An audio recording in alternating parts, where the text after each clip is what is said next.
Papa Jackson. Hi, good evening po, or good morning. Good morning, Papa Jackson. Ayan, magandang umaga po. Nasa Pilipinas po kayo, ano? Yes po, yes po. Okay. Anong pangalan po ninyo? What do I call you? Vanya na lang po. Vanya? Opo. Oh. Ilang taon na po kayo? 50. 50. So ano yan? Sylvania ba yan? 50 na po. Hello po. Mami na po kayo. Mami Sylvania. Vanya na lang, Vanya. Anyways. Opo. Asan po kayo, ma'am? Sa Novaliches po. Ah, Quezon City. Opo. Opo. Okay. Anong ginagawa sa buhay sa edad na 50 po? Housewife. Okay. All your life? Opo, all my life. Hindi po talaga ako naka-experience magtrabaho. Pero meron po kaming negosyo. Well, okay na po yun. Kumbaga, yung... Ano po negosyo nyo? Baka pwedeng bumakas po dyan.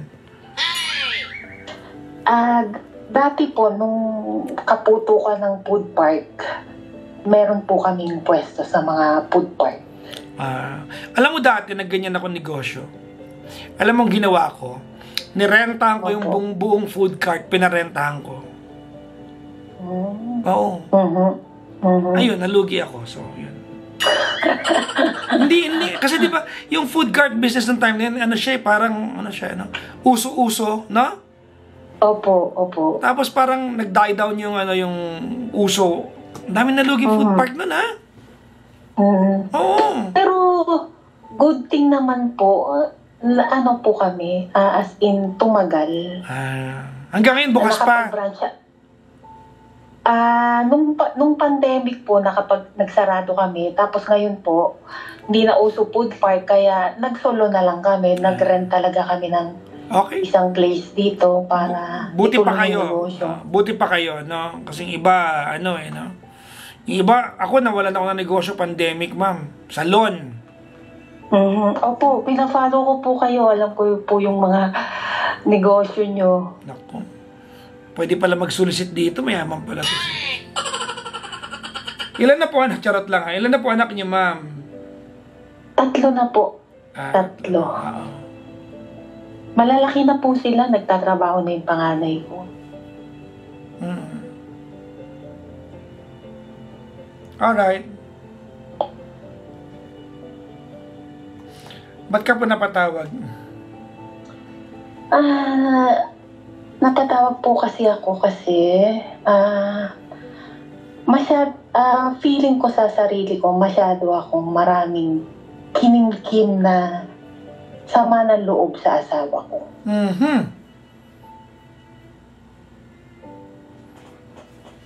Parang lalim nun ah. Opo. By the way, Papa Jack, bali, magte-30 years na kaming mag-asawa. Okay. Umpisahan ko na po ba? Okay po. Go ahead. Magte-30 years na po kaming mag-asawa. Maaga po kaming nagpakasal. 21 ako, 23 siya. Okay. Pero after namin magpakasal, hindi muna po kami nagkaanak. After 3 years pa. Ano yan? Planado po yun? Or hindi talaga? Hindi lang po talaga pinagkakalooban ng Diyos. Okay po. Okay. Pero, opo. Tapos naging okay naman po yung pagsasama namin. O palibhasa, bata pa kami noon.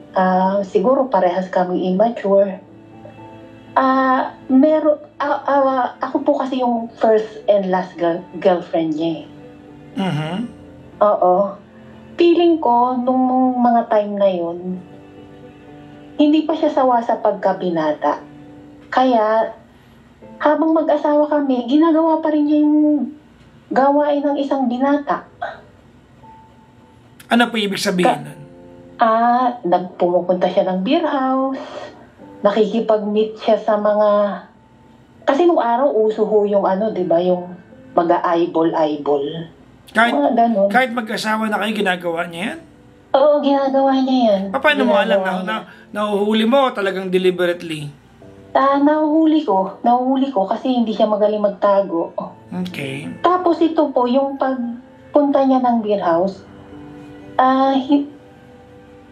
labag ho yun sa kalooban ko. Pero sa dalas ng ginagawa niya na yun, parang hinayaan ko na lang. Siguro yun din ang pagkakamali ko. Pero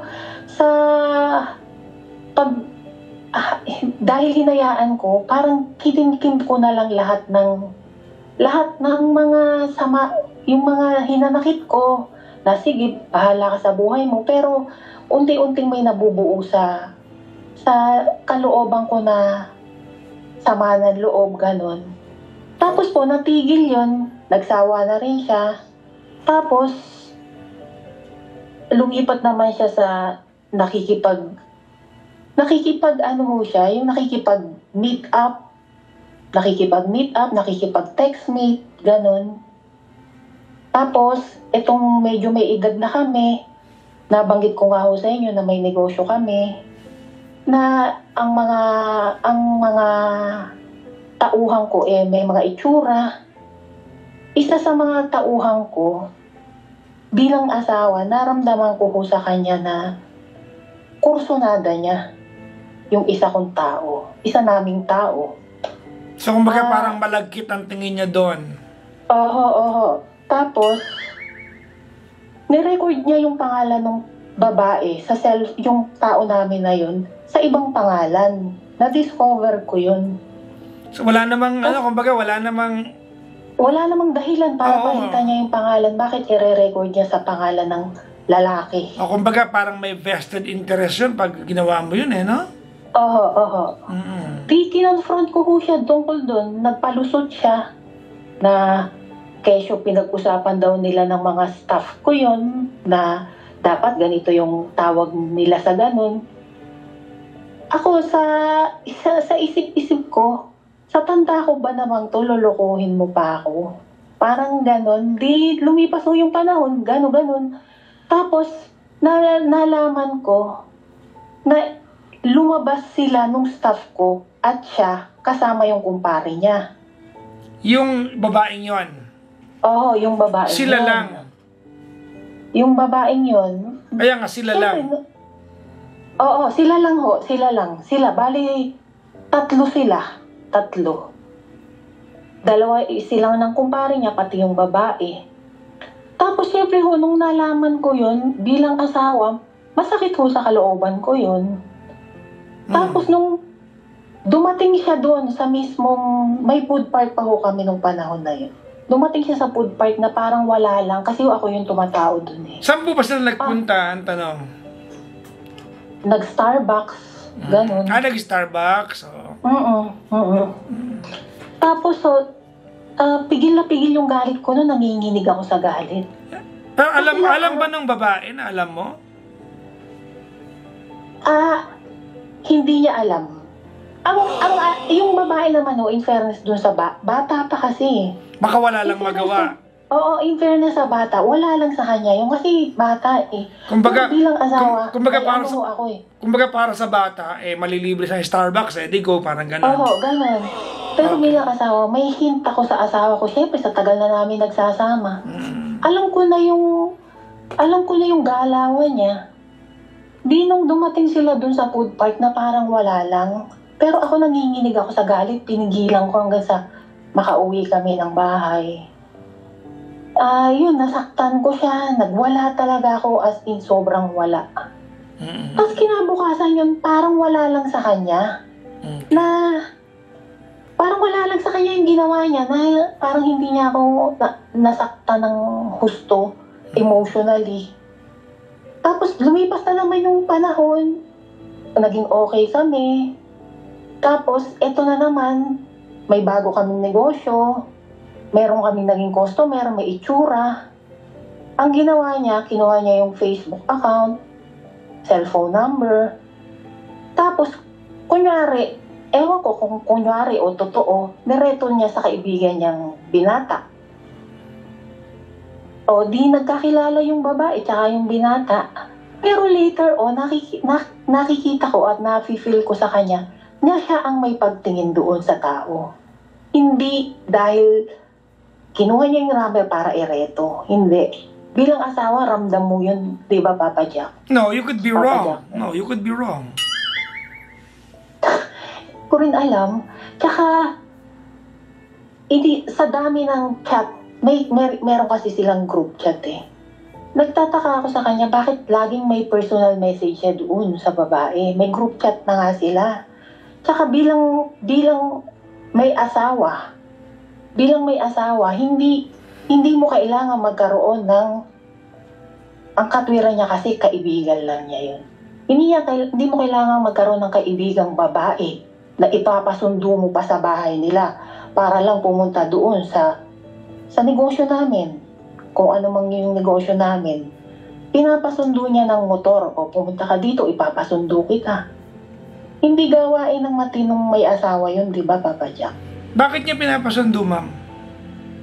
Kasi daw, andun sila lahat, nagkakasiyahan, yun lang daw ang wala.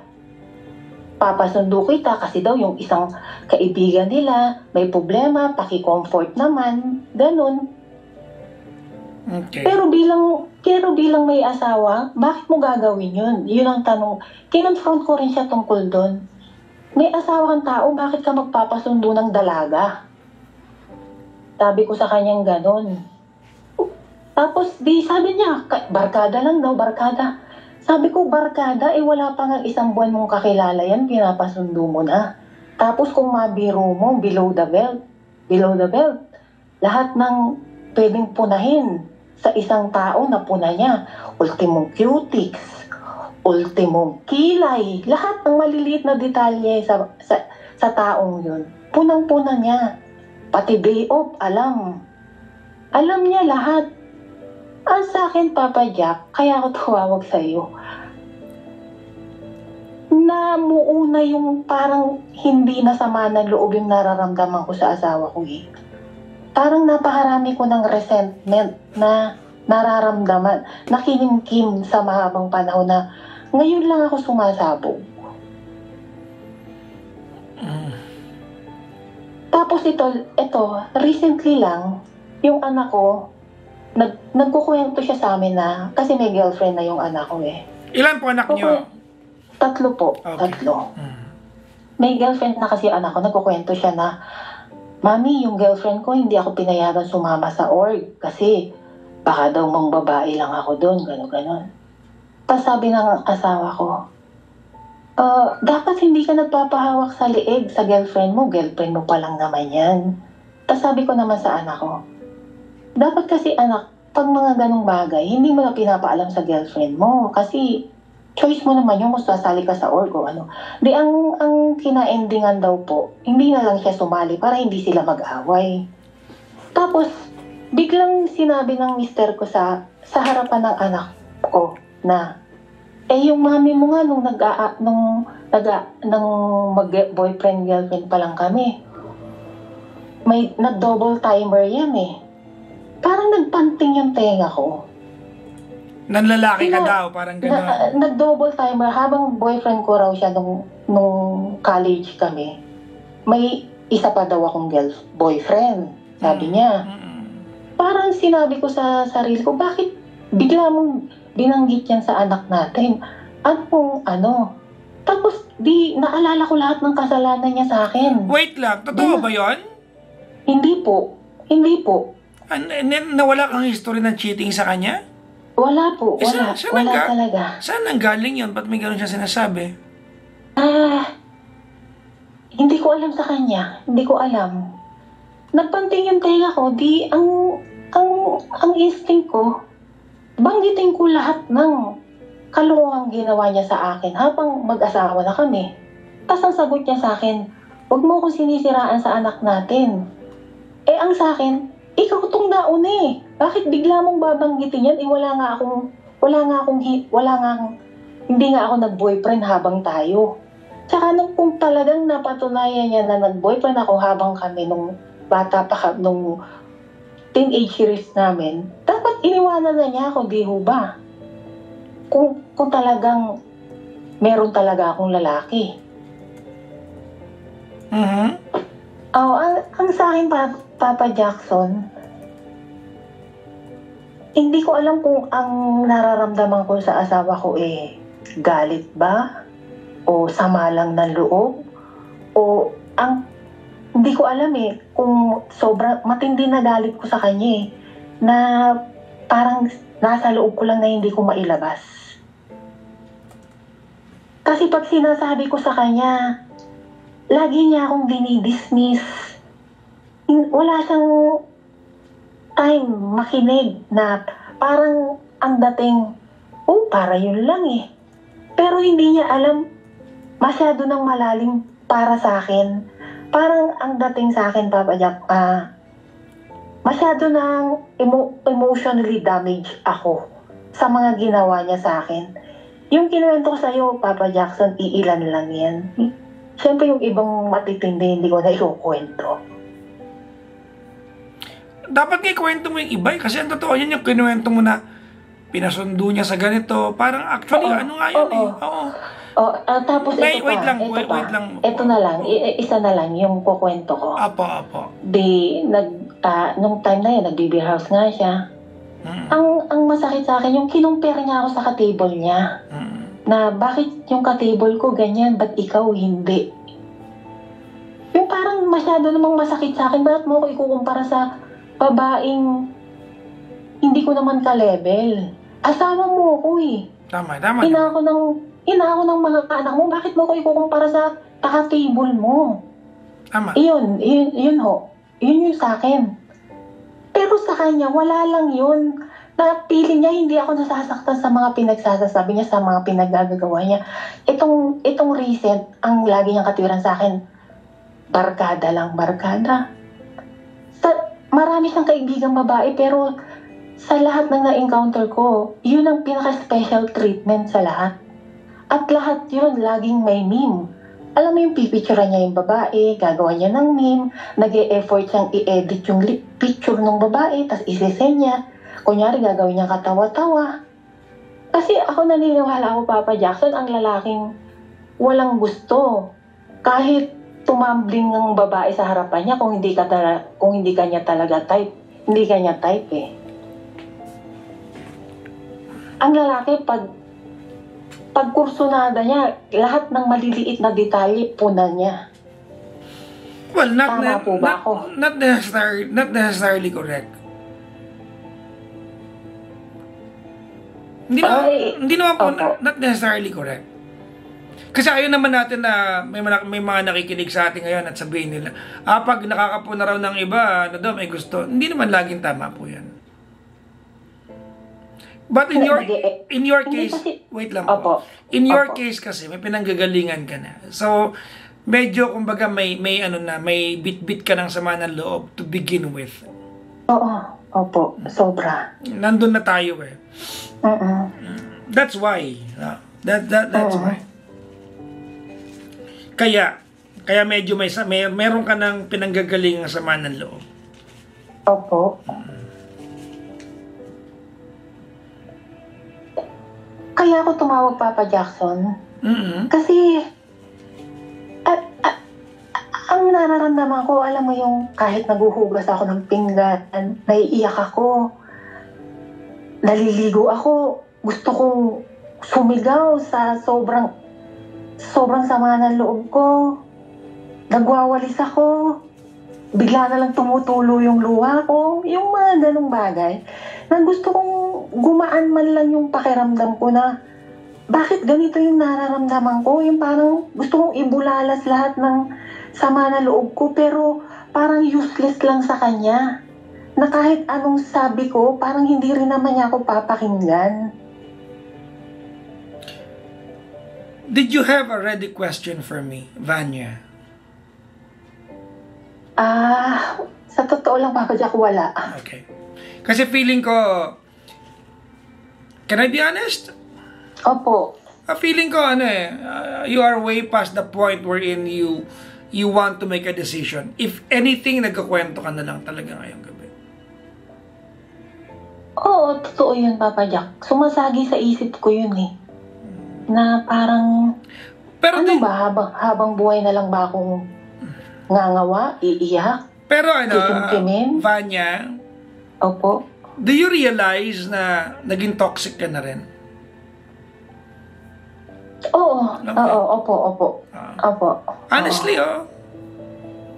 yung mga napapansin mo kasi, diba, yung napapansin niya yung cutics, these are negligible, negligible, tawag nito, attitude ng mister mo na may kulay na lang kasi alam mo na yung karakas niya for being with him for, being with him for so many years. Kumbaga, alam mo na sa kanya, kapital niya yun para lumandi Kumbaga, yung pagpansin niya sa mga maliit na bagay, to your interpretation, kapital niya yon para lumandi. Diba? Kumbaga, paano niya yun parang precursor niya yun. Tama, mali? Tama po. Kasi kung wala namang pinagagalingan at ganyan kakatoxic, pagagalitan pa kita Kaya lang hindi You are not wrong with what you feel kasi you were made to feel that way. Yun, exactly, Papa Jack. Yeah, you were made to feel that way. But ang problema dito is that you know that you're 50 and you know that you're not going to do anything. Parang sabi ko nga sa sarili ko, tanda ko na para makipaghiwalay. Ang tanda ko na para mag-start over again. Para, ang gusto ko kasing mangyari, Papa Jackson, ang gusto kong mangyari, parang ano bang gagawin ko para maging masaya naman yung kalooban ko? Kasi nagsasama kami sa isang bubong Pero pag nakikita ko siya, yung namumuo sa akin, galit. Can I tell you something about men? Sige po. Men would do this unconsciously.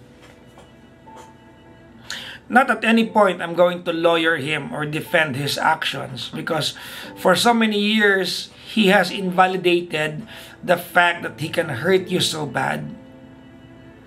Given the reality na you gave him most of your years. Kasi kumbaga paglabas mo ng teenage life, wife ka na kaagad niya tama? Opo, oo. But some men would do this. I'm not saying tama ito but some men would do this now. Some men would unconsciously break apart a partner because they do not see and feel that their partner is ready to be vulnerable around them. I don't know if you get my point. Ay, hello, Papa Jack. Naputol ka sa point, sa part na yun. Hindi ko narinig. Some men would unconsciously break apart a partner because they do not feel that you could be vulnerable around them. Ganito yan, I do not believe that you have been soft around him.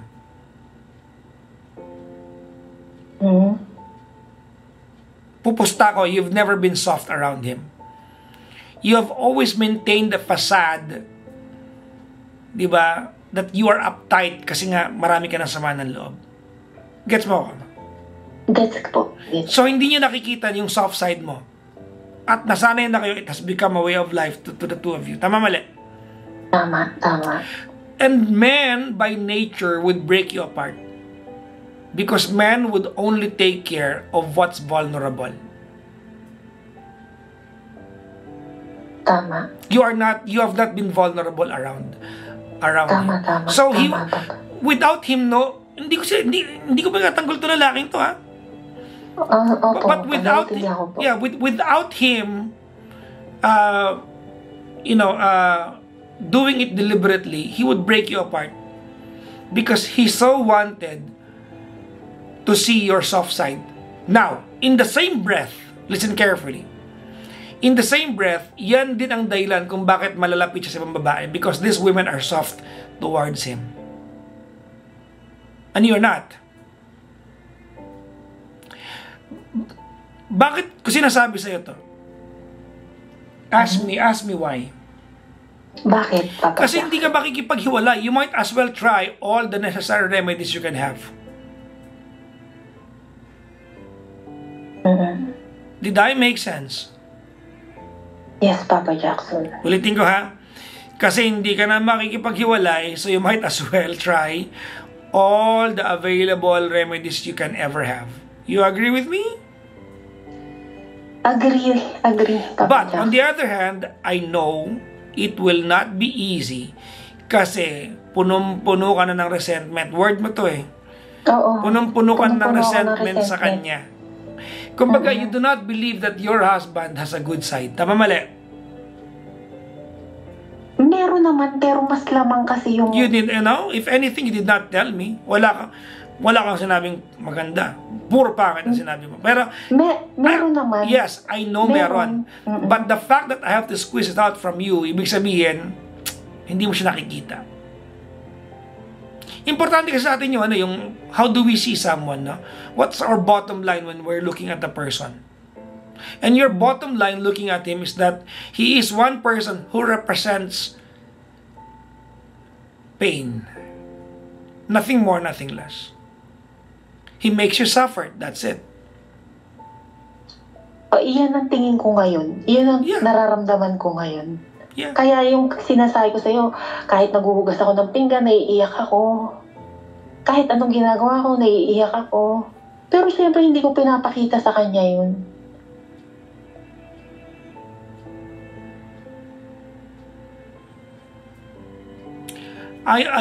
Alam mo, very timely, I learned this yesterday, Dana.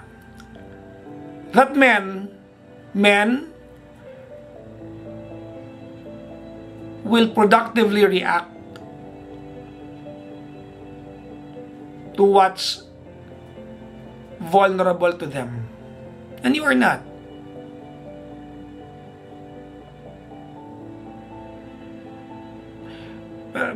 Para kasi Papa Jack, parang hindi nga ako vulnerable sa kanya kasi parang ang ramdam ko, pinoprotektahan ko na lang yung sarili ko para hindi na lang ulit masaktan. Well, kung gusto mong protektahan sa sarili mo, makipaghiwalay ka. So, hindi mo naman gagawin, so might as well try. Baka mamaya may puntahan. You know what's your biggest problem, Vanya? Ano po?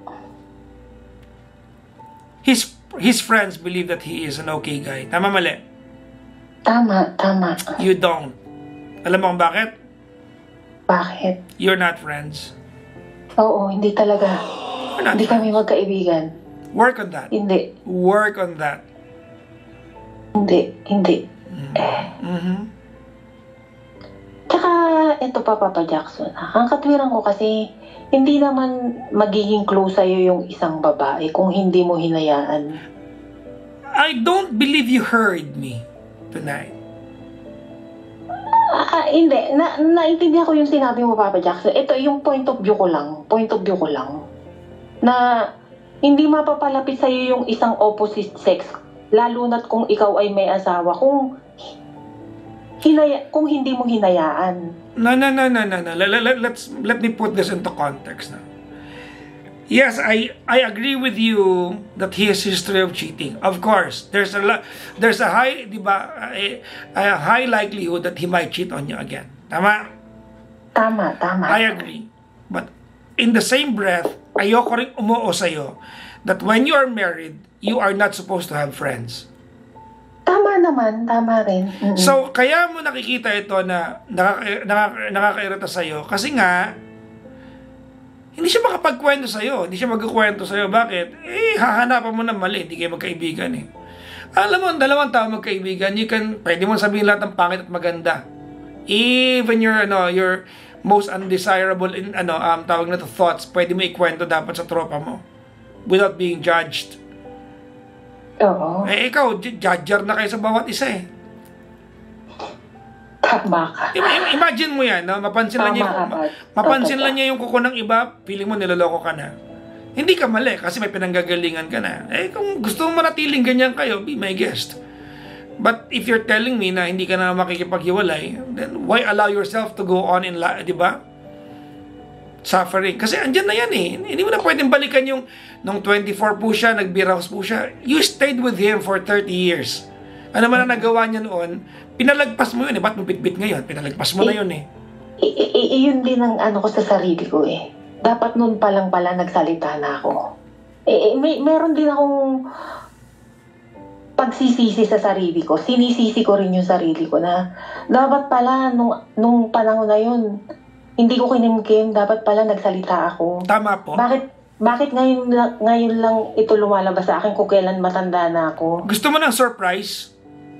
Sige, Papa Jackson. Wala ka na magagawa doon. Surprise! Wala na yan, ma'am. Surprise! The past is the past. Say it with me. I want you to say it out loud. The past... The past... is the past. Is the past. You agree with me?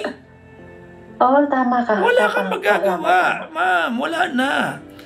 Hindi, kahit na maglulupasay tayong dalawa, ditong dalawa, at magmarakulyo tayo ng sabay, hindi mo na pwedeng pagsisihan yung nagawa. We can only learn from those misgivings. Now, let's try to deal with what is your reality. Ready? Ready. You are 50 years old. You made up your mind, no matter what, this is your life, di ba, until you leave this earth. Tama, mali? You probably have, a good amount of 30 years on this earth. Di ba? You have a choice. Kung hindi ka makikipaghiwalay dyan, how do you want to spend the next 30 years?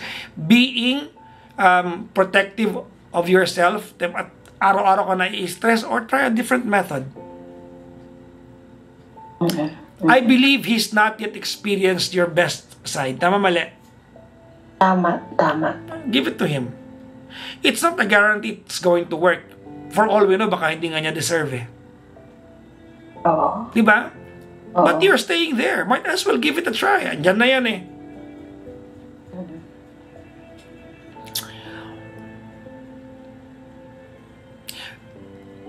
I say this every time. I wanna say this to you.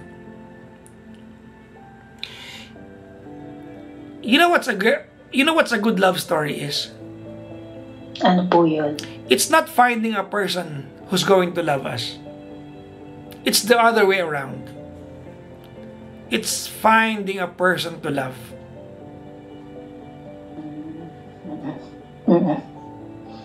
You don't love him. Pwedeng love mo siya, but it's too clouded with so much anguish and resentment and hate.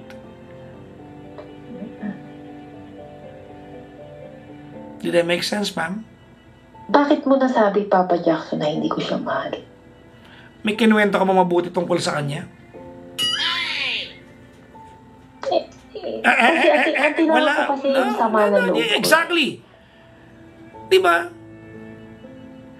Love has the ability to look through the ugly. You believe that?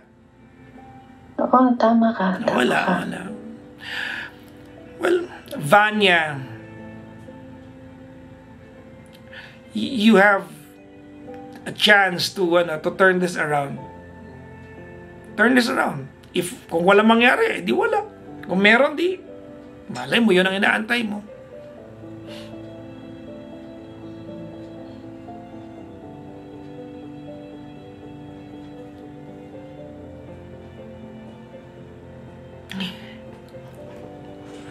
There was a time, a long time ago, I was talking to a caller.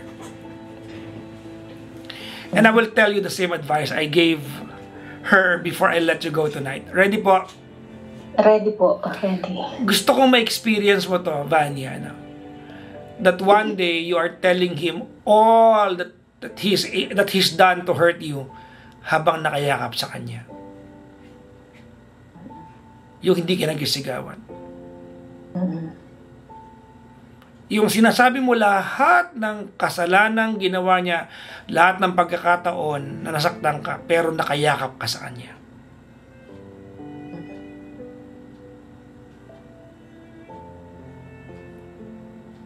Hindi mo imagine, no? Kasi parang it's too alien to you. Tama? Tama. But it's so wonderful to make that happen.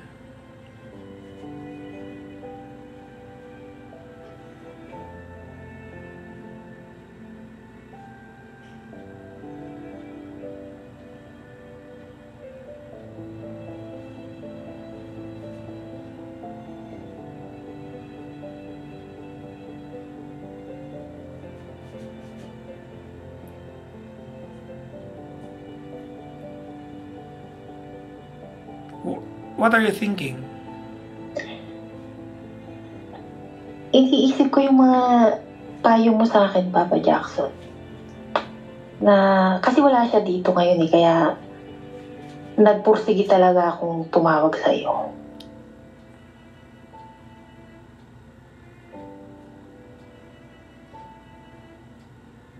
Siguro pagbalik niya, try ko. Vanya. Yes, Papa Jackson.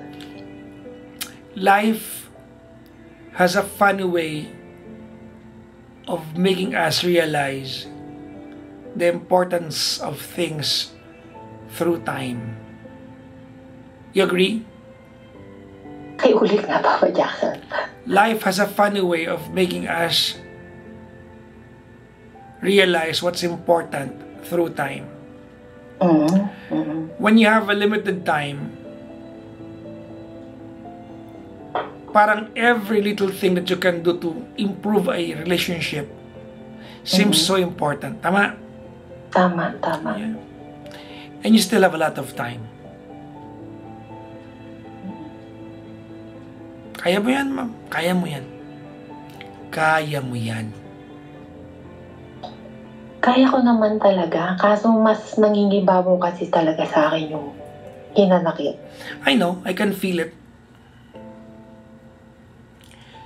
Ay, kilala mo si Kuya Chico? Kilala ko. May motto siya. Gusto mo sabihin ko sa'yo? Sige. Ang pride parang panty. Hindi. Walang mangyayari kundi ang bababa.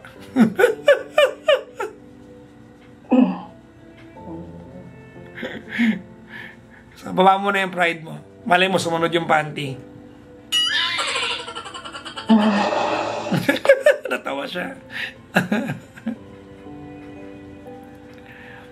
I'm rooting for you, ma'am. Thank you, Papa Jackson.